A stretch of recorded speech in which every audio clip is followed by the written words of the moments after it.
So take me to the first day that you walked into 96 N Street. What did you see, hear, feel?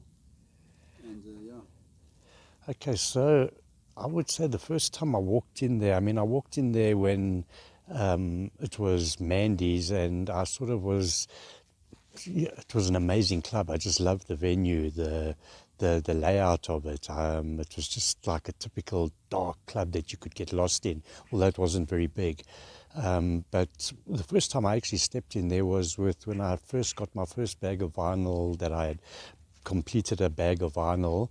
I walked in there with that bag, and I went to Wally Thompson, who was the manager of IDOLS at the time, and part owner, and I asked him for a job as an appy DJ, and he told me to go behind the decks and play a few tunes he wanted to hear, and then he told me to come back and be an appy with Nikki, and pretty much that's how it was. And I used to just sit behind Nikki and watch for hours. It took months before Nikki took the headphones off and said, "There you go, it's all yours." So, but I just watched and watched and watched and absorbed, and was just totally fascinated and blown away by the people, the crowd, every week after week, packed with all the models. It was marketed right, strategically, and there were queues of people at 3 o'clock in the morning still trying to get in, and the place was packed inside. So yeah, and it wasn't where you had DJs for 2 hours, 3 hours. It was one, Nikki would do the whole night, and that's what it was about. right. So, and then you started next to Nikki. Tell me, what was the place called when you got there? What was the 96 N Street called, the actual venue where you worked when you got there? Well, then it was IDOLS. It was maybe Mandy's. Mandy's I worked with Andrew, okay? So we started there. I want you to start, because remember, it's Mandy's, IDOLS, ESP. Okay. So you're going to take us from Mandy's. Okay, but let me tell you, Mandy's, I think I stood with Andrew and he let me play like 3 tracks, but it wasn't like I was an appy or was, because I was close to him from Heaven Days. I want to know that. We want to know that. Okay. Yeah. So take me to that stage.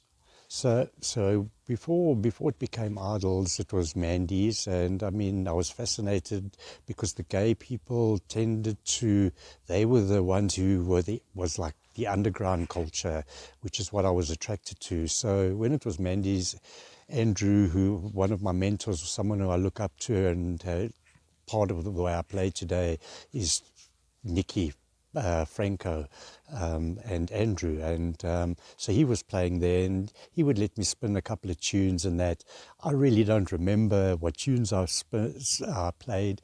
It was all a whirlwind for me, but yes, so that was at Mandy's, to a gay crowd, packed with lasers, and you're talking in 87, 88. Okay, so yeah, that was my first spin-off in that building. At that time, did you feel like you belonged there, or were you just surviving? Look, it didn't have anything to do with survival. I was working at Look and Listen. I was passionate about music, and when I walked into IDOLS the first time and Franco was behind the decks and the music he was playing, it was like, wow, where does he get this stuff, So IDOLS was always known to be way ahead of everybody else. They would go overseas, Franco, and get the latest stuff before anyone else got it. So it led the way. So I used to just sit on the opposite side of the dance floor and just watch this man play, and just, starting to bring in the sounds of acid house and house music. And I just used to soak it in, and something in me just said, you're going to be behind those decks one day. One day you're going to be behind there. That's where you need to be. Taking outside and around End Street, 96, who were your next door neighbors? What type of shops were there? Was it a residential area, business area? What was downtown Joburg like at that time, and just the outside of that area? Oh, downtown Joburg was thriving. There were shops that were busy. There were people walking around without any fear of anything. We had a glassworks business next to us that was there for many years. On the opposite side, there was a tire place. There was, I think, a bakery just a couple of just up the road. Then you had like other clubs which were just on the surrounding idols. So people would go to those clubs, and when they closed late as 3 o'clock in the morning, everybody would filter into idols, and that's what made idols so special. It was the club to go to when everything else was closed. So it was just a thriving area. That Joburg was the CBD. It was the central business district. It's exactly what it was. Now, when Mandy's became idols, what changed? Not just in the club, but inside you. Well, when it became idols, I didn't know what was going to happen, and Andrew wasn't going to be playing there. And, I was more close to Andrea. I hadn't met Nikki yet. I hadn't even met Franco. They were very difficult guys to get close to. So when I used to go there with friends of mine that I matriculated with, I would just look, and I would see there's Franco, there's Nikki, and just listen to that music. And then I started buying vinyl. I would go to Muller's Music Warehouse, and I would hear something that I wanted. I would go and get, and but just following on what those guys were playing. Not anybody else was playing. I went to the other clubs, but that club, I don't know, just something grabbed me in there. It told me that this is where I need to be. This is where I want to be.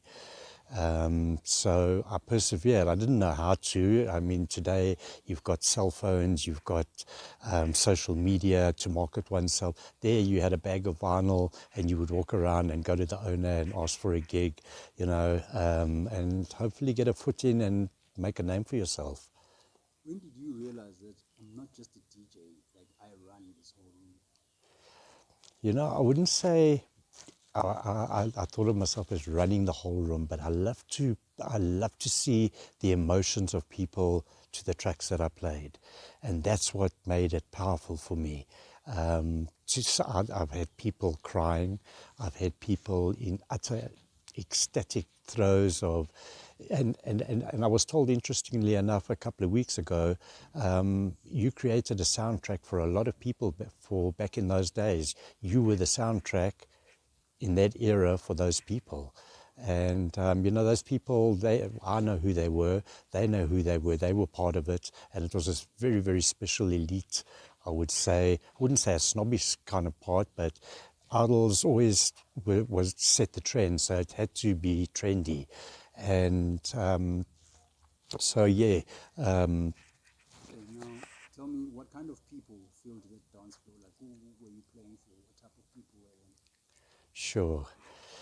It wasn't the kind of crowd that really would come and ask you for a track, because they just knew what was coming in the night. No tracks were repeated, but they knew what was good. And from beginning to end, they're going to hear whenever their track comes in. So there were certain anthems. Franco, and once again, I praise Franco. Franco was the one who set the trend with the music there. I actually followed him and his way and his style of playing throughout, doing an evening from 11 till 9 in the morning, and the tracks that he played, and I loved the way he took you on this adventure, and he did it so well. So I fed off a lot on that. So yeah, but anthems came out. It's a pity no Idols anthem CD came out, because there would be some real beauties there. All right, and what was that unspoken rule of the club that outsiders would never understand? Basically, it's what you see here and what you hear here stays here. So everybody inside, you see those days, no phones, no pictures. Look, on the nights, there would be, on party nights, there would be a camera, and there would be pictures of people dressed up, or for whatever kind of party it was. But it was never anything that hit social media like it is today. So it was more very private, and people, and we respected that, and people respected that. If you'd never been inside there, one wouldn't understand. If somebody walked into Idols at 1 a.m. in the 90s, what would hit them first? Beautiful people, and just a powerful sound system playing the most amazing music. Tell me about the sound system. wow, downstairs. That was my church, and just somehow that downstairs floor was built for sound, and it just had the most perfect acoustics, had the most perfect bass. It was solid. You could play any track if you knew what you were doing. Any track would, even the tops, and it was a slow track, the tops would just be so sharp and so there. The sound system was just impeccable. It was really, really amazing to play on that sound system. Yes, and what did the dance floor teach you about South Africa and freedom? Because you were there at the time from the 90s transitioning into, from the 80s transitioning into the 90s. I'm sure you saw that whole change in the cohesion. What did the dance floor show you about South Africans? You know, we were right up there with like the New York clubs. Look, they were still a bit ahead of us, but we were up there with them in terms of we closed at 10 o'clock in the morning. Not many clubs did that, and we were doing it here in South Africa with ease. And I find that very strange that it doesn't happen today anymore, you know. I saw so many sunsets from my DJing days back then, and now it just doesn't happen anymore, which I find very sad, because that was the whole thing of the evening, going out, watching the sun come up and leaving when the sun's up, and going for something to eat and going to someone's house and chilling for the day. Those were the days, you know. So, yeah, there were special days, and we were right up there with clubs overseas, absolutely. We set the trend, an up for it crowd. Look, the club was marketed right. They marketed all the top models, went to all the modeling agencies. They all got VIP cards. So the models were there already. And that was the beautiful people, and that beautiful people attract more beautiful people. And the doorman, we had an amazing doorman. I mustn't forget to mention Larry. He handled that door. He could hold that door 4 o'clock in the morning, still have a queue of people that never got in, that never made it that night, that we have to go back to their cars and go home, try again next week, you know. So, yeah, an amazing staff, just good people, good solid people that worked well together. Classic. Tell me about a night that felt bigger than just music, that felt almost spiritual. Well, yeah, there were many nights like that, but one for me, but this wasn't when it was IDOLS, it had become ESP. And there happened to be a rave on, and I'm going back to, I think it was 96, 97, and Ministry of Sound came out and they had their thing, and the after party was at ESP. So I would start at 4 o'clock in the morning and finish at 7 in the morning, and in that time, that was where people started filtering in from the rave. And then I would go upstairs, I would do an hour set, and then I would go home. I would leave after that. I was finished. And when I finished upstairs and I went to go and leave, I was told to do a DJ set later that Sunday afternoon. He wasn't feeling well. And anyway, I did it. And you know what, when I got upstairs and I got into that DJ box, and this place was packed, absolutely packed on a Sunday afternoon. And I don't get nervous when I play. I'd get a little bit nervous here. I couldn't put the needle on the record. I was beside myself. But yet, from that first track to the last track, I played one of the most awesome sets I've ever played in my life. And yeah, they went. It was crazy. It caused actually a little bit of friction, because I was told, why am I not playing upstairs? And I didn't want to play upstairs. I liked it downstairs. I liked it dark. I liked what I had downstairs. Upstairs was for upstairs and the people who were into that. You know, I wasn't into the bright lights, but that set just happened to be a perler. It was jam-packed, and just like I said, from that first track, thank goodness, everything just went from good to take off to, it was amazing.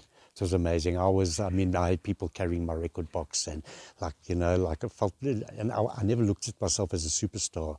I just knew I'd got the crowd and I'd done something special here. And what was the darkest or most chaotic night that you remember? Oh, there were many, but I wouldn't say darkest. When you say darkest, sure, sometimes, the music would reach peak time, and, that's where people got down, and that's why it wasn't about cell phones. People knew they could get down, and if whatever state they were in, if they were drunk or whatever, they could do their thing and dance, and that's what it is, to sweat and dance and feel the music, and that's exactly what happened. So there were many nights like that, but nothing dark or sinister or anything like that, just beautiful moments. If you were into night clubbing and you were into club culture, that it was amazing to see that. And especially from a DJ's perspective. What made you say it's time to build something new with ESP?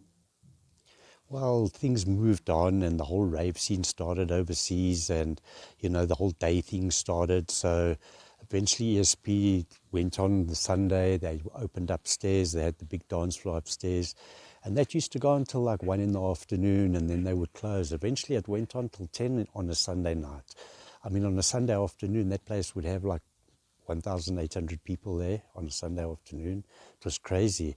People should have been in church on a Sunday, but yet they were at a day club, nightclub, call it what you want. But that's what happened. And to go one step further, from 10 o'clock, everybody would go to another club, which was Nexus, which was the sister club of ESP, and go until the early hours of on Monday morning.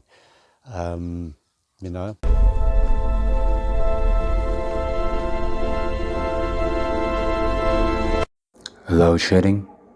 Who cares? I'm at the podcast cafe.